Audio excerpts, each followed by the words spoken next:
En esta segunda sesión intentaré que también sea lo más amena posible, ¿vale? La jornada es larga, pero bueno, vamos a hablar ya un poco menos de narrativa y de historietas y vamos a centrarnos un poco más en el estado del arte o más bien cómo está la tecnología a día de hoy. Prometo que esta es la única diapositiva que repito y que también es ya la última charla que tengo hoy, ¿vale? Hemos hablado de que todo esto venía de un problema en el mundo digital, ¿verdad? Porque estamos hablando constantemente de que esto es lo mismo, como han dicho los compañeros de antes, que efectivamente son los mismos instrumentos, simplemente que en otro formato, podríamos decir, ¿no? A los cuales se aplica misma regulación, pero en un formato digital. Comentaban lo de invertir desde la puerta de nuestra casa, o sea, desde el salón de nuestra casa. Yo llevo, pues no sé, aproximadamente más de 10 años haciendo mis pinitos en bolsa. Nunca he acudido al banco, siempre lo he hecho por Internet. Es decir, que tampoco es algo, creo, que realmente esto de la inversión online sea algo nuevo, o sea, algo que cambie realmente porque cambia la tecnología. Pero sí que es cierto que la naturaleza intrínseca de estos activos tokenizados sí que cambia, ¿no? Y hablamos de esta propiedad digital, evitar este doble gasto. Pero claro, esto yo os lo he contado, me gustaría pensar que os lo habéis creído, pero no hemos explicado por qué. ¿Por qué hablamos de que realmente gracias a esta tecnología se evita el doble gasto? Pensaba que no pasaba la diapositiva. Bueno, pues aquí tenemos una tecnología, que es la tecnología blockchain. Por eso he hecho antes también una especial mención al Bitcoin, porque de ahí nace la tecnología. Veréis diferentes versiones de que se hablaba ya, etcétera. Pero la primera vez que una expresión aceptada, con uso y validada por su propia comunidad, es decir, porque ha manejado pues varios miles de millones de dólares, cientos de millones de dólares, y donde no ha habido ningún problema, pues empieza a validar la tecnología, ¿no? Porque al final mover unas pocas monedas para comprar 2 pizzas, pues igual nadie las quiere robar, pero en el momento en que tienes 6.000 millones de dólares en Bitcoin, pues entonces eso sí que empieza a ser, intenta ser hackeado y robado constantemente, como ocurre, y pues mantiene su seguridad. Esto ocurre porque hay una tecnología llamada blockchain, cadena de bloques, donde básicamente lo que hacemos es cambiar el sistema convencional de tener una institución que controlara una base de datos central, un sistema de información controlado por alguien muy regulado, muy controlado, a distribuir esa información. De manera que todos sean juez y parte, todos tengan un interés y nadie pueda hacer trampas en esa información porque también perjudicaría al resto. Y esto básicamente se monta protocolo de consenso, bueno, no vamos a entrar en detalles técnicos, pero una tecnología basada en criptografía que lo que hace es que todos los participantes sean capaces de tener una copia de esa información actualizada y a su vez controlar que nadie hace trampas. Lo mismo que son controlados a la vez. Por eso se habla tanto de que se eliminan tantos intermediarios, que se ha comentado antes, porque esa necesidad de supervisión, control, etcétera, ya ocurre por defecto. Por supuesto, harán falta instituciones que lo verifiquen, pero ya la naturaleza intrínseca de esta tecnología ya se asegura de ello, ¿de acuerdo? Y por eso, pues bueno, se simplifican muchos controles, etcétera. Esto, por eso nos lleva a esta propiedad del valor, ¿vale? Donde ya nuestra identidad ya no se basa en un usuario y contraseña, sino se basa en nuestra propiedad de los activos. Por eso en la tecnología blockchain, en los entornos públicos, no importa quién eres, por eso se habla, entre comillas, de un entorno seudónimo, que no anónimo, porque siempre que seas trazado te encontrarán, pero donde ya lo que tienes o tiene el usuario final, y aquí estoy hablando tanto del usuario final, el retail, como de la organización bancaria, financiera que controla estos activos, lo que tiene en última instancia es una clave privada. Una clave privada no es una contraseña. Una clave privada es pues, un churro alfanumérico que no se puede cambiar. Es decir, que si lo pierdes, pierdes el acceso a esos activos.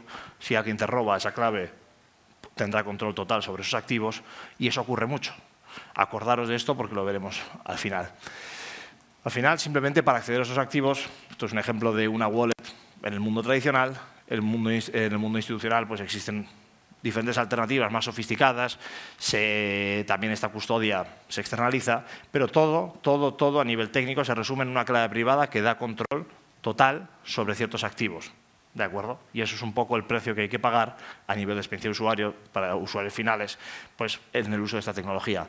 Por eso, gracias a plataformas como las que se han visto antes, se puede abstraer a los inversores de esa complejidad y de alguna forma trasladarles una experiencia pues, más convencional, ¿no? De usuario y contraseña, etcétera. Pero lo que quiere decir es que cuando trasladamos a los usuarios finales, les abstraemos de esa complejidad de las claves privadas, quiere decir que hay una organización, una institución financiera que va a ser quien tome ese riesgo. Porque hay una máxima que viene ya del mundo Bitcoin también que decían, si no son tus claves, no son tus monedas. Porque quien tenga esa clave realmente tiene el control total de esas monedas. Y por eso también empieza a haber proveedores especializados para bancos, etcétera, en este aspecto.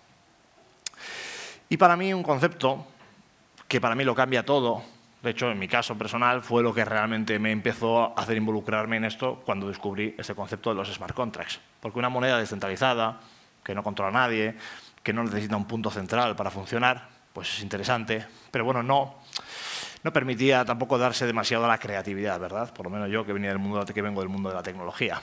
Pero en cambio los smart contracts ya lo que nos hacen es, aprovechando esta lógica inmutable, esta lógica de seguridad intrínseca en la propia tecnología, lo que nos permite es crear aplicaciones llamadas smart contracts porque son de obligado cumplimiento, por eso el nombre de contratos. Es decir, que eliminan una parte central. Imaginaros que yo quiero hacer, por ejemplo, un sistema de escrow en el cual hasta que yo no pago, la otra persona no libera el activo.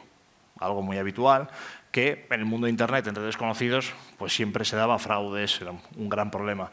En el mundo del blockchain, con un smart contract, es capaz de asegurar, sin necesidad de una parte intermediaria, que garantice que eso está ocurriendo, es capaz de ejecutar ese proceso. Es decir, oye, efectivamente esta persona ha realizado el pago, sí, entonces se libera el activo. Si no ha hecho el pago, no se libera, sin necesidad de contar con nadie, de añadir una carga, de ser susceptible al fraude. Y es que los smart contracts, que para mí es la clave de todo, se han mencionado muy de pasada, cuando hablamos de un token o de tokens, hablamos de smart contracts, ya sean la mayoría de las criptomonedas o ya sean activos que representen deuda, que representen equity, etcétera. Todo realmente en esta tecnología de la tokenización se representa mediante smart contracts.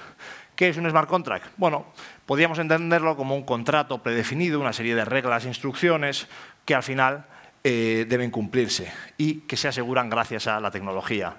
Tiene una serie de eventos, es decir, en caso de ocurrir esta condición, ejecuta esta acción, en caso de ocurrir esta otra, ejecuta la siguiente acción.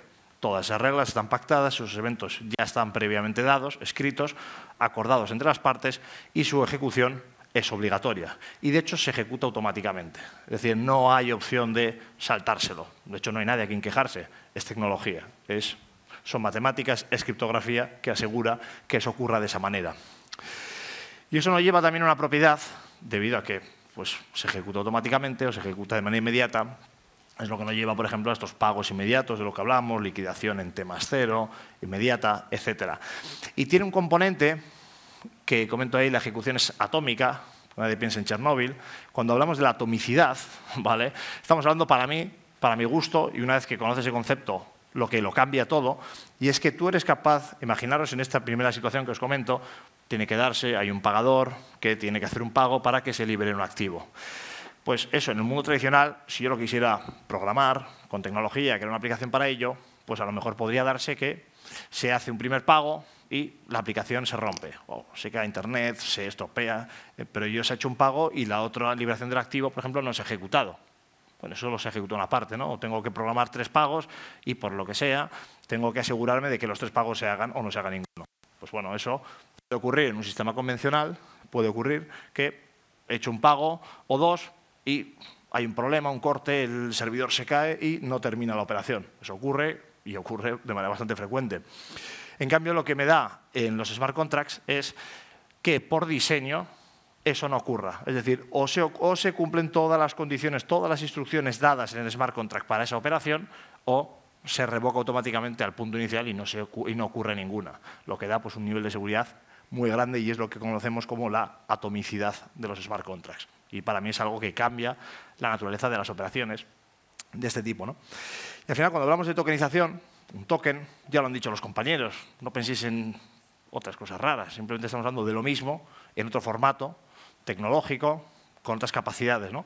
Que puede representar dinero, puede representar valores, instrumentos financieros, que sí que es cierto que cambia la manera de gestionarlo, necesitaremos wallets, que es decir, ¿no? Esa custodia de claves privadas, que ya veremos cómo se hacen y siempre se intentará que sea de la forma más amigable, especialmente para el usuario final, pero al final lo que nos permite es que estos activos representados gracias a la tecnología, es decir, los mismos instrumentos financieros que ya conocemos y que se regulan de la misma manera, ahora empiezan a tener unas características de programabilidad intrínseca. Es decir, podemos empezar a jugar con ellos, a crear aplicaciones más complejas, agregados, le damos un componente de modularidad, que es lo que ha permitido, en el mundo ya más cripto de las finanzas descentralizadas, crear pues, situaciones como por ejemplo los flash loans, simplemente por daros un poco un ejemplo loco de lo que permite estas operaciones en el mundo más descentralizado.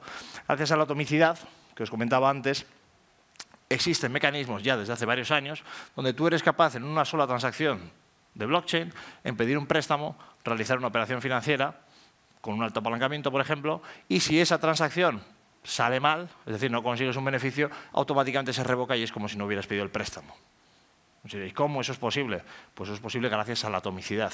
Y no es que nadie pierda dinero, o no es que el dinero no se recupere directamente, es como imaginaros que yo pido dinero en una operación instantánea, si gano me lo quedo y devuelvo lo que me toca, y si pierdo, directamente no he pedido nada. Pues cuestiones de este tipo, con los flash loans, son posibles gracias a la naturaleza de la atomicidad de los smart contracts, que permiten que todo lo que ocurra en la transacción sea autocontenido, es decir, que si ocurren se cumplen todas las condiciones bien y si no se revoca el punto inicial. Bueno, estos smart contracts también nos permiten interactuar con los tokens, es decir, son aplicaciones sobre aplicaciones, donde podemos empezar a crear, pues bueno, ya componentes más complejos que no son posibles a día de hoy con los activos tradicionales, o perdón, mejor dicho, con los activos que conocemos en el formato tradicional de apuntes contables. En formato tokens, el mundo de las posibilidades amplía muchísimo, ¿no? Y sí que es cierto, que se ha comentado en la mesa anterior y me ha gustado mucho, y es trasladar que estamos hablando de los mismos activos financieros, no estamos hablando de nuevos activos, bueno, sí en el caso de las criptomonedas, ¿no? Pero más allá de eso, cuando hablamos de valores financieros, que aquí entiendo que conocéis perfectamente y seguro que mejor que yo, estamos hablando de darles otro formato con mayores capacidades, en una suerte de base de datos compartida, más transparente, etcétera, ¿no? Por haceros una analogía con lo que sería un core bancario, ¿no? Que al final mantiene una serie de saldos de sus clientes, de los usuarios y los movimientos ocurridos, en el formato de token o de tokenización ocurre exactamente lo mismo.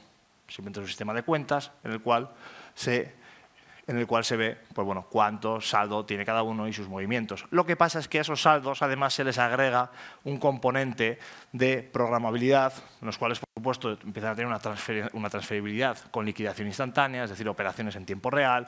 Se les puede empezar a programar una serie de reglas al propio activo de manera nativa, es decir, ya no son otras aplicaciones por encima, sino que de manera nativa el activo puede tener una serie de reglas, si fuera necesario. Por supuesto, cuentan con esta naturaleza de atomicidad, que me parecía interesante mencionar. Tienen un componente de modularidad, es decir, pueden empezar a agregarse, creando diferentes aplicaciones conectadas unas con otras. Famoso fenómeno del Open Banking, que llevamos escuchando muchos años, por diseño y en su propia naturaleza. Y además, gracias a esta programabilidad, también podemos aplicar las reglas de juego con las cuales tenemos que cumplir, es decir, el cumplimiento normativo.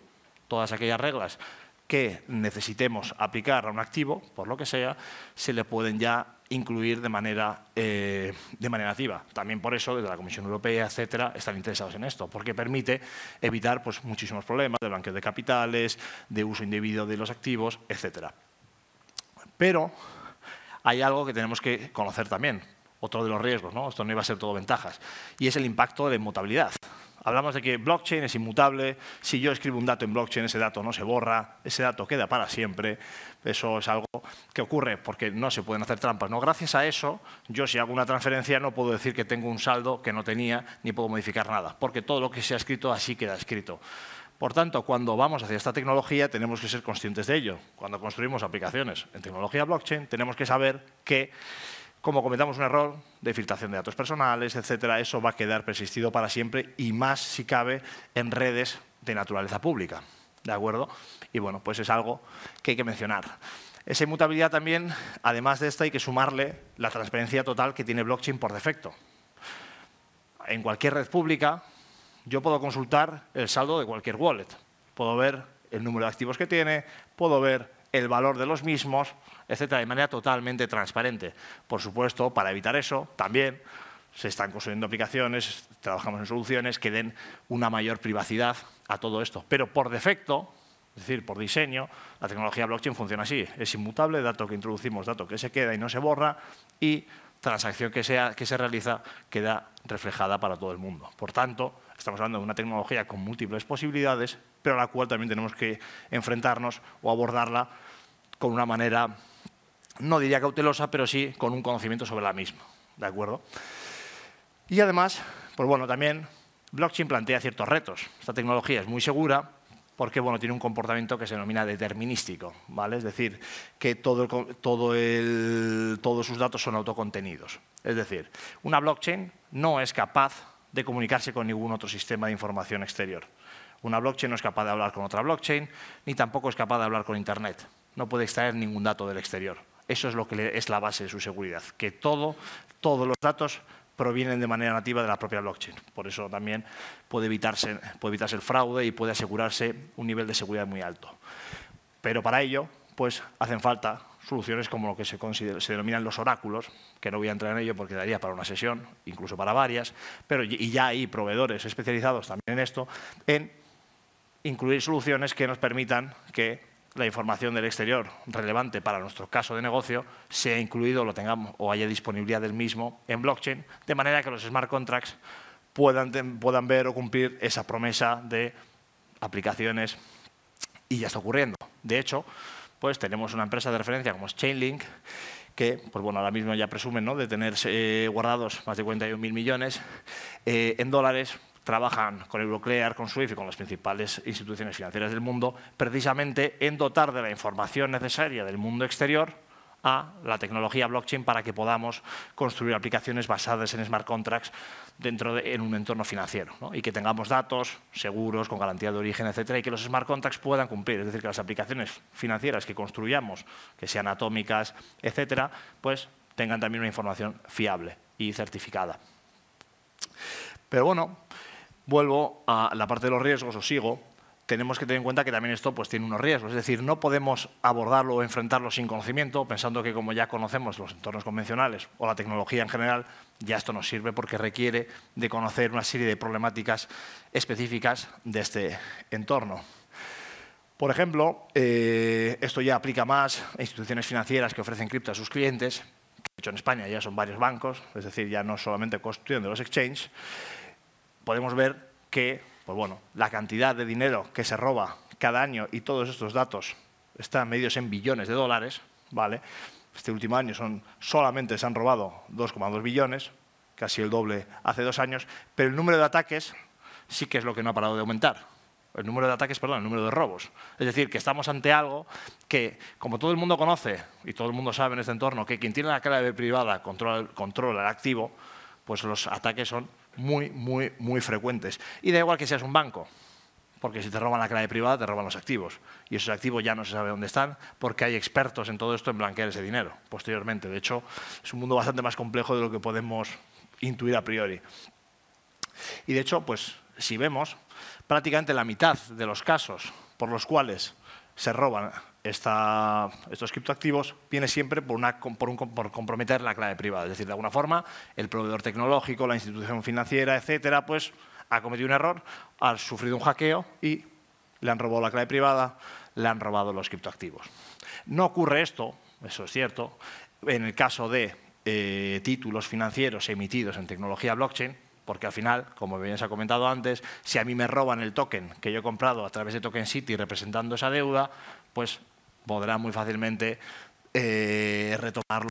Bueno, es decir, no habrá un problema en ese aspecto, siempre que sea un token regulado, porque bueno, existe un control centralizado que evita que el usuario final pierda ese criptoactivo. Pero sí que ocurre pues, cuando un usuario compra Bitcoin, compra Ethereum, compra cualquier criptomoneda cotizada públicamente, porque como ya existen otros mercados, lo pueden vender muy fácilmente y nadie puede controlarlos. Y bueno, pues al final también, que quede reflejado el azul oscuro, son los proveedores centralizados, es decir, proveedores especializados en ofrecer criptoactivos, y son pues, los que sufren la mayoría de estos robos. Es decir, no es que sean solamente usuarios finales los que están siendo robados, también instituciones, simplemente por que quede claro ese dato. Pero bueno, también es importante que sepamos, o nos podemos preguntar qué podemos hacer hoy. Bien, tenemos una tecnología que funciona, que ya ha alcanzado un nivel de madurez más que aceptable, aunque sigue evolucionando, ya esto no es lo que había hace 5 o 10 años, ya funciona perfectamente y además tenemos muchas alternativas, también tenemos una regulación. Pues uno de los primeros casos, cuando hablamos de tener smart contracts, aplicaciones que nos permitan una liquidación instantánea, trabajar con diferentes activos, con una serie de reglas, tenemos, y cabe mencionar, de hecho esto en la normativa MiCA, Marketing Crypto Assets, que se ha comentado también en la sesión anterior, habla mucho de las stablecoins, por su propio nombre, monedas estables porque tienen están vinculadas a una paridad total con una moneda fiduciaria, euro, dólar o las divisas nacionales de múltiples países, sin volatilidad, pero en un formato tokenizado, es decir, que las entiende blockchain, es decir, viven en blockchain, los smart contracts pueden gestionarlas y además tienen, que es un poco la principal virtud, ese componente de liquidación instantánea, T+0, etcétera. Y, pues bueno, existen diferentes enfoques para la misma, ¿de acuerdo?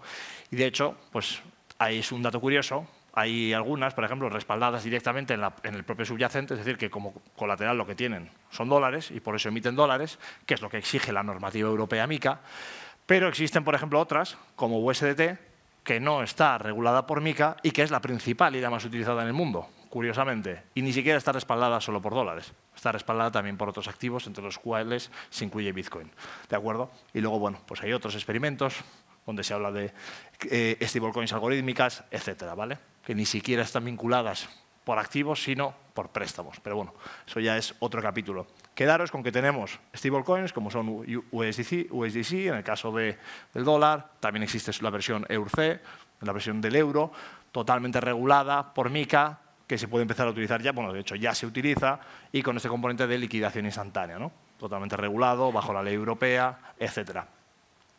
Y por la otra parte, porque solo dinero, porque el dinero sirve para comprar algo, para transaccionar con algo, con otro tipo de activos, tenemos lo que se denominan los real world assets, que no deja de ser una categoría muy amplia, en la cual incluimos pues, todo este tipo de valores financieros que ya conocemos, ¿vale? Y que siguen la misma regulación, pero que existen en formato token, pero con un formato token especial. Un formato token que cumple todas las regulaciones que se le exigen. Es decir, que si el usuario pierde la clave privada que contiene ese token, lo pueda recuperar. Que si se lo roban, el propio se lo pueda recuperar. Es decir, que tenga las mismas garantías que cuando compras acciones del Santander o del banco que sea en tu broker, ¿no? Nadie piensa, joder, si pierdo la contraseña perderé mis acciones. No nos planteamos eso, sabemos que tenemos un recuperar contraseña y no pasa nada, ¿verdad? Pues se le aplican un poco las mismas reglas. Para que tengan el cumplimiento normativo, tenemos los tokens representan los valores, se puede hacer un seguimiento preciso, los valores se pueden pausar, se pueden bloquear, se puede suspender la cotización, etcétera, etcétera, etcétera. Y bueno, al final, para mí, como ya os he dicho antes, la conclusión de esto es que hablamos de algo más que tecnología, es decir, la tecnología no deja de ser una palanca habilitadora, pero además estos instrumentos ya empiezan a tienen su regulación propia, más que los instrumentos, el uso de esta tecnología sobre estos instrumentos, lo cual nos permite pues, una mayor liquidez en el mercado, hablábamos antes, ¿no? De 2 a 30 trillones de dólares, las previsiones que habla. También, ¿por qué? Porque hay muchos activos que no son líquidos, muchas veces porque su mercado es pequeño, no compensa los costes de crear un secundario para los mismos, pero gracias a la tecnología eso se puede hacer de una manera pues, muy sencilla.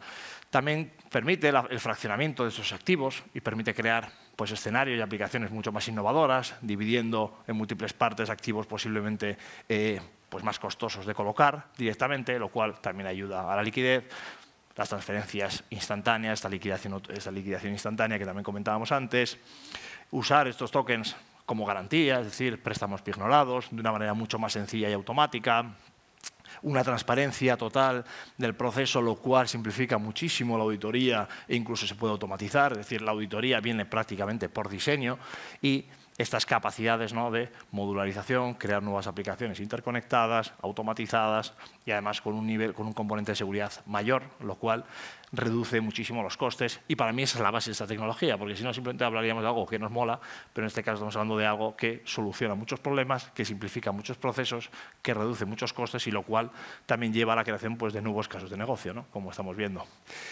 Y al final, bueno, ya veis que me gusta mucho toda la evolución, para mí no deja de ser una evolución del propio dinero, de los propios valores. Al final, pues bueno, hace miles de años nos dedicamos al cambio, ¿no? Al intercambio, pasamos a los metales, pasamos al dinero de papel, pasamos ya a la parte más digital, de las tarjetas de crédito, etcétera, y ahora estamos hablando de básicamente de otros raíles para un mismo tipo de tren, ¿no? Es otra forma de mover la economía, mucho más eficiente a priori que los sistemas que conocemos a día de hoy, que empiezan a quedarse obsoletos o ya no responden de la misma manera a las necesidades pues, de un sistema financiero pues, más sofisticado, con un mayor volumen, con una necesidad transaccional mayor y con mucha más rapidez.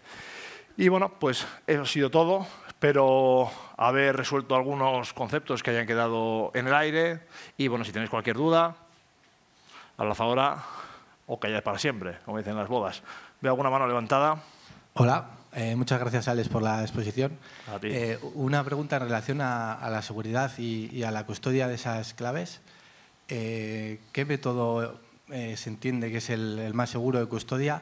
¿Y la ARIR obliga a alguna metodología de custodia? Yo no soy experto legal, eso te lo tendrán que decir los compañeros de antes, pero bueno, afortunadamente me toca hablar mucho con abogados trabajando en este mundo.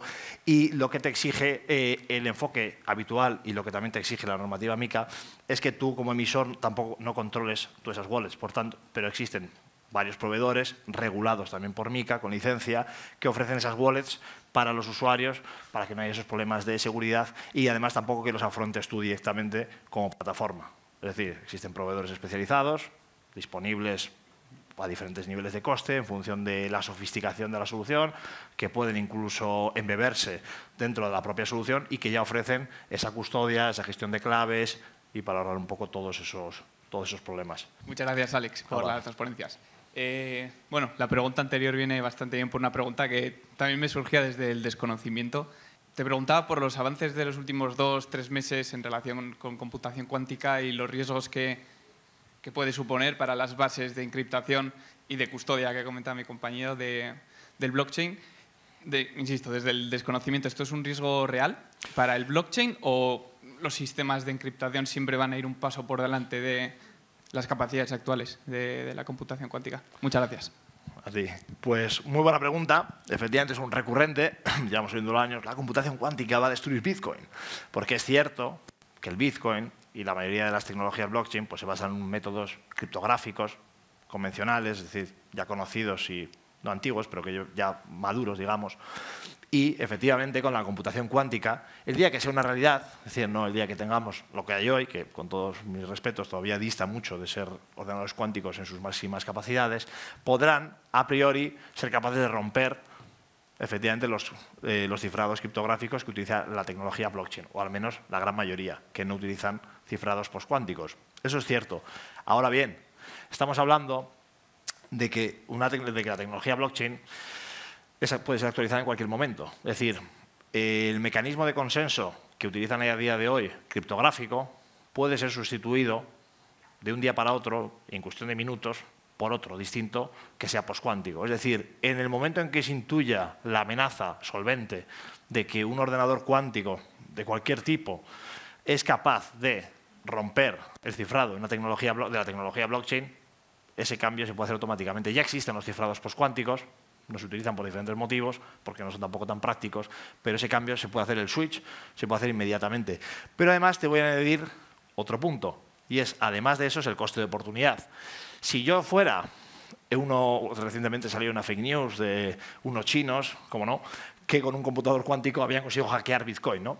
Si yo fuera capaz de hackear o romper el cifrado criptográfico de Bitcoin, o que utiliza Bitcoin, yo no hackearía Bitcoin. Hackearía cualquier banco que tiene muchísimo más dinero y que utiliza los mismos principios criptográficos.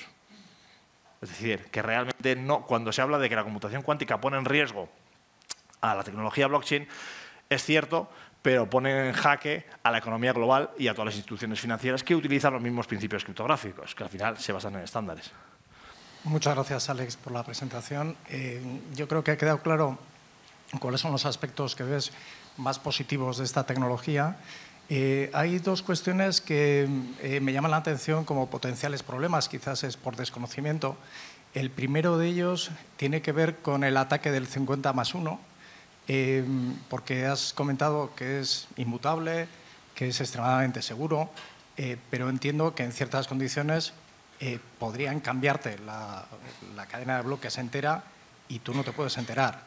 Y el segundo elemento es que los métodos en los que se basa la verificación no son todos iguales y algunos de ellos tienen un coste medioambiental extremadamente alto.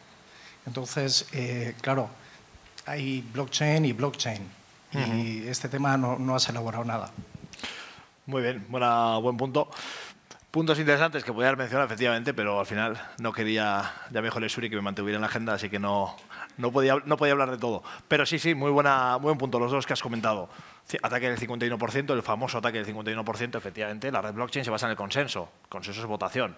Votación significa que todos estemos de acuerdo. En el momento en que todos estamos de acuerdo en algo que no es real, pues esa realidad cambia y me puede perjudicar, ¿no? Y cuando decimos que todos estamos de acuerdo es porque puede haber un ataque, un hackeo, etcétera, que es capaz de hacer que comprometer los nodos que participan en esa validación o en ese consenso y cambiar el estado. Es decir, que ahora yo tengo 1.000 millones de bitcoins y tú que tenías muchos bitcoins tienes 0, por ejemplo. ¿Qué pasa? Que el coste económico y computacional de realizar un ataque de ese tipo en las principales redes, me refiero, Bitcoin, Ethereum, Solana, etcétera, es tan alto que realmente no compensaría. O sea, económicamente sería prácticamente inviable. No recuerdo los datos, te lo puedo ver, pero alguna vez se ha hablado de que para poder hackear ya no solamente Bitcoin, sino las últimas transacciones, la cantidad de dinero que haría falta a nivel computacional, es decir, la cantidad de dinero que te tendrías que gastar en servidores, etcétera, superaba por creces todo lo que podrías robar. Es decir, que ese ataque del 51%, aunque puede darse en redes muy pequeñas, etcétera, es algo que realmente es muy complejo que se dé en grandes redes públicas. Y en redes de entornos pues, permisionados, privados, por ejemplo, nos hablo de Ethereum en Alastria, tenemos 2 redes, hace ya bastantes años, que utilizan tecnología de Ethereum también, pero en un formato permisionado, es decir, no cualquiera puede montar su nodo, no cualquiera puede acceder, todo el que accede está identificado. Y de esa manera también pues es otro mecanismo que sin tener una red con valor económico o tanto valor económico dentro de la red, eres capaz también de proteger la red. Es decir, existen diferentes alternativas, ya sea por el lado económico en las redes públicas, como por el lado de la ciberseguridad más tradicional en las redes privadas o permisionadas en las que se puede evitar eso. Y el otro punto que comentabas, efectivamente, es el de la sostenibilidad, que es uno de los grandes retos y siempre se habla, las redes blockchain contaminan mucho. Claro, estos protocolos de consenso de los que os he comentado muy vagamente, sería otro mundo entero. De hecho, había un profesor que me decía en un máster, no, yo dedico 5 horas a hablar de protocolos de consenso. O sea, imaginaros, ¿no? Pues el Bitcoin realmente marcó el primer protocolo de consenso, el llamado Proof of Work, o prueba de trabajo, donde realmente hay que hacer un esfuerzo computacional. Posiblemente los más cafeteros, que llevéis más tiempo en esto, habráis oído. Yo tenía un primo que con su portátil minaba Bitcoins. Y ahora dicen, pero si ahora a mí me han dicho que hay data centers enteros para minar bitcoins que se gastan cientos de millones al año y por supuesto ganan más. Y es verdad que eso es una cantidad, una inversión de recursos computacionales muy alta, sobre todo de electricidad, y ahí viene el problema de sostenibilidad, ¿no? Si yo tengo que consumir tanta energía para mantener un sistema financiero, pues bueno, eso será contraproducente para el sistema, o sea, para el medio ambiente, ¿verdad? Pero en cambio, esto también ha evolucionado mucho. No Bitcoin ha mantenido el mismo protocolo, pero el resto de redes públicas lo mismo, utilizan ya otros mecanismos llamados Proof of Stake, que es decir, que lo que hacen es, ya no tienes que hacer una gran inversión en coste de computación ni en energía, puedes minar con un dispositivo muy sencillo, lo que tienes que poner es dinero por delante. Tienes que poner una gran cantidad del token nativo para poder participar en esa ronda de validación. Por tanto, ya no te juegas un data center, o sea, ya no necesitas un gran data center, muchísima electricidad que pongas en juego. Ahora lo que pones en juego es un activo financiero que tiene un valor y que para acceder, es cierto que ya no es tan democrático, entre comillas, pero tampoco los Bitcoin en ese aspecto, porque también te requiere una alta inversión en energía. Es decir, Bitcoin en su protocolo exige una alta inversión en energía, lo cual sí que es contraproducente para el medio ambiente, pero el resto de redes lo que requieren es una inversión económica para poder participar, lo cual, pues bueno, es dinero, una barrera de acceso, pero no tiene ningún tipo de coste medioambiental de ningún tipo. De hecho, Ethereum, que es la segunda red del mundo, su impacto medioambiental es bajísimo, a pesar de mover muchísimas transacciones. Lo mismo pasa con las redes de carácter más permisionado, por ejemplo, como las de Alastria, el impacto medioambiental es nulo. Por tanto, bueno, y de hecho se puede medir muy fácilmente. Es decir, ni siquiera es algo que se comente, sino que se puede medir, auditar y demostrar. No sé cómo vamos de tiempo, si hay alguna más. Muy bien. Pues, eskerrik asko guztioi, muchas gracias y nada, espero